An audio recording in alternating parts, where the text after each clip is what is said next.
Dress codes are arbitrary. Absolutely arbitrary.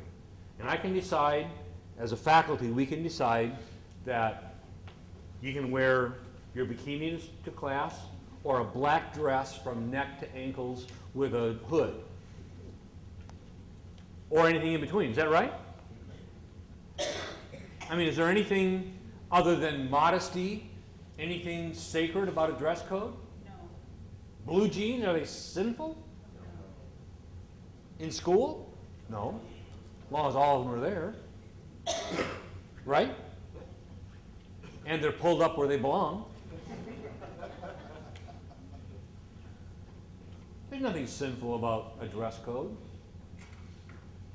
But yet, we draw the line and say, here's our policy. Now, and I'd be upfront with kids and say, I know that you're going to cross the line and you're going to push the line, because I do it every time, every day on the expressway. I don't drive 55, I do not. I drive 60.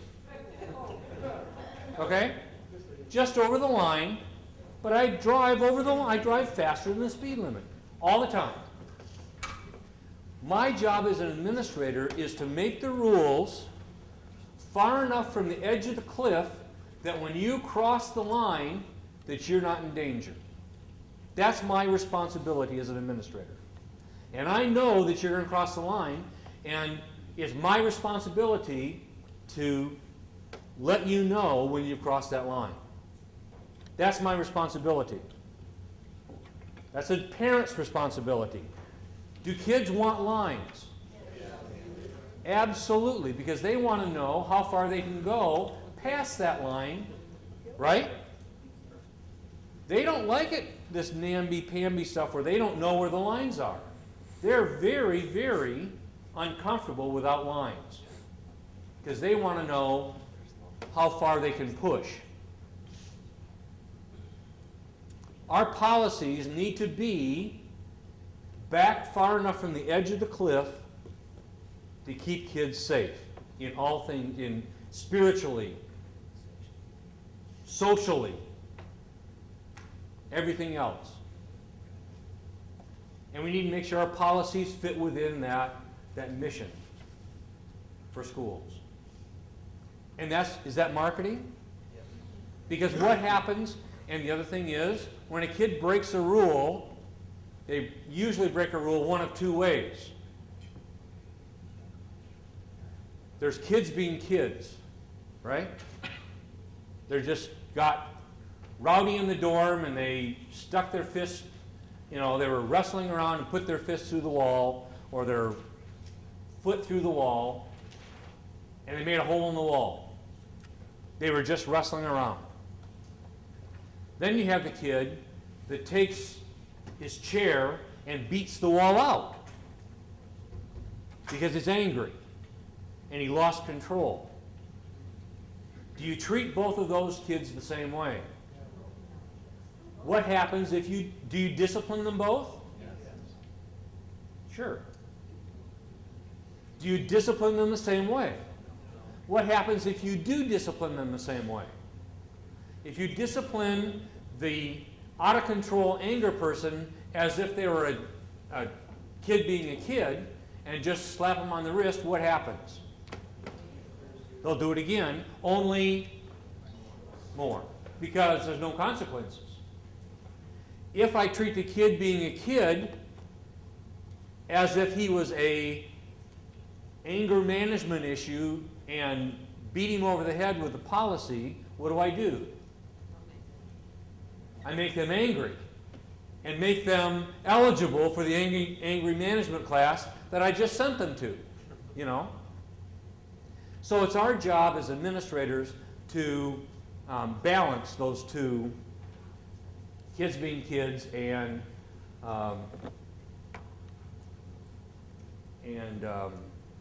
malevolent kids or actions.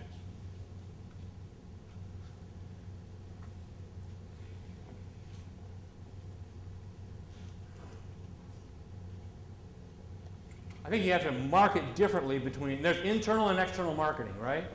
Internal is to us, external is to, I was I chaired a blue ribbon commission in one of the conferences a couple of years ago, and an interesting term. We were talking about tuition. Should we have constituent, non-constituent, non-Adventist tuition? And an interesting term came up.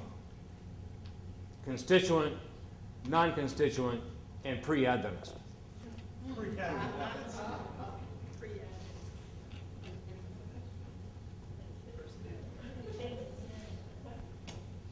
Internal, external marketing. Do we market different internal marketing than external marketing? I think so.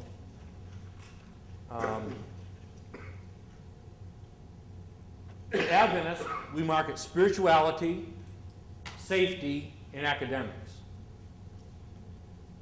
Is spirituality the first thing we should be marketing to Adventist parents?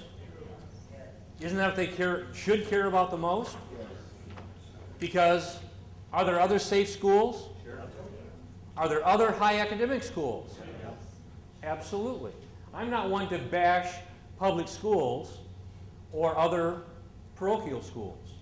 There are competition, but yet there are good public schools.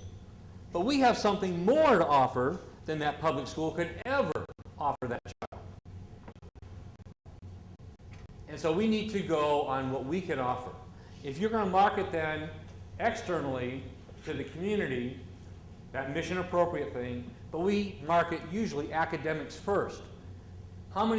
There's not many parents out there of the pre-Adventists that want to hear about spirituality first, right? They want to know whether you have a high academic quality. One thing I've noticed, at least in our area, is that people have the idea that Adventist schools are not necessarily the best academically. And so they've got the idea, oh, well, sure, they teach them about God, but how are they academic? And essentially inferring that they're not so great. And I know for me, one thing I'm wanting to focus on for my school this year is we are great academically. They're getting a great education that's also Adventist, not one or the other. What do you think? I think that one of the strongest ways you communicate that is Adventists look around the room and they say, man, there are only Adventist kids here. If there's only Adventist kids, we must not be a good school. However, if the local superintendent of schools puts his child in your school from the public education, all of a sudden your school goes up in value. If the most prominent lawyer in town, if a banker, or if a doctor, those are the things that communicate to Adventists, but we have to some extent said, we're only going to take this little group. And we prefer the ones that don't pay, that can't support, and it's a giveaway program. And other people look at that and say, wait a minute, you mean to tell me you're the lowest cost provider and you have to subsidize that? And I think we don't wrestle with the reality. We have a fabulous product, and our teachers are the finest that could ever be. But folk, let's let the other people in the community complement our school. Yeah, I believe in that. I was in Southern California a couple years ago now in a cradle roll classroom with my niece, and somebody came up and said, you're a visitor, where are you from? And I said, oh, I was just up at Loma Linda, some meetings. And they started off on Adventist education. Oh, Adventist education is so terrible. I just had my kid down here at the local academy to enroll them. And they wanted $200 to enroll my kid. And so I said, well, okay, and I gave my $200 and started telling them about my kid. He was a straight A student, and he was, valedictorian of his 8th grade class, and he was this, and he was that. And I spent all this time telling the Adventists about how good my kid was coming out of the public school system. And a teacher followed me out to the parking lot and said, man, I'm not sure we've ever had a kid in our school quite like your kid. So I turned around, walked back in there and demanded my $200 back. And I went down the street, around the corner, to another school and paid $2,500 to have my kid put in that school because it was worth it to me to pay the extra money. And I think that if you raise tuition to $25,000 for tuition, that you'd have more kids than you'd ever want to have in your schools. Absolutely. And that your tuition ought to be $25,000 and not $5,000. Because then that speaks of quality. What's the problem with that? Every Adventist child deserves Adventist education, not just the rich ones. All right, I have, who's our competition? All of this is up there, marketing plan. Make sure you label your school, that you have that you brand your school. I believe strongly in branding. We've spent a lot of time and effort on this brand.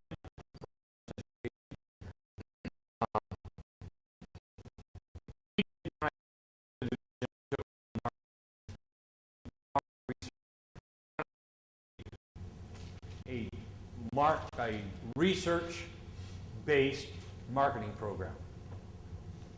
And we hired a company, research company, to do research on Adventist parents and non-Adventist parents. And so we sent them out, we talked to pastors, we talked to principals, we talked to parents, we talked to parents that were not sending their, Adventist parents, not sending their kids to Adventist schools, and we talked to non-Adventist parents that had taken their kids out of Adventist schools. And we said, what are the 5 best things and what are the 5 things of challenge? What do you think the number one thing was in the challenges? What? Transportation? Nope. Finance? Nope. Finance was number 3 or 4. Acceptance? Nope. Quality? That was 5 or 6. Caring? Nope. Spiritual development? Number 1, administration.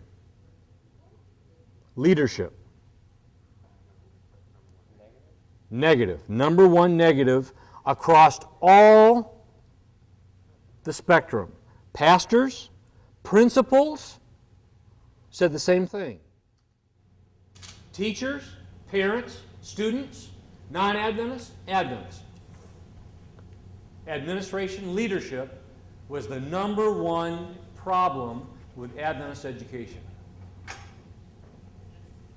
What does that mean? Does that mean that you ought to resign? That's the way I felt. That's the question. What does administration leadership mean? So we started probing that a little bit. You know what it means? And I have 4 or 5 pages of written comments. It means school boards led by lay people that don't understand Adventist education, don't understand education in general, but they're appointed because you have to have one from every church. And those churches don't get along. And the school is the ping pong ball that is used between those feuding churches. That must be the Lutheran system. That couldn't be the Adventist system. It's board chairs that were micromanagers. the doctor in the community that wants to make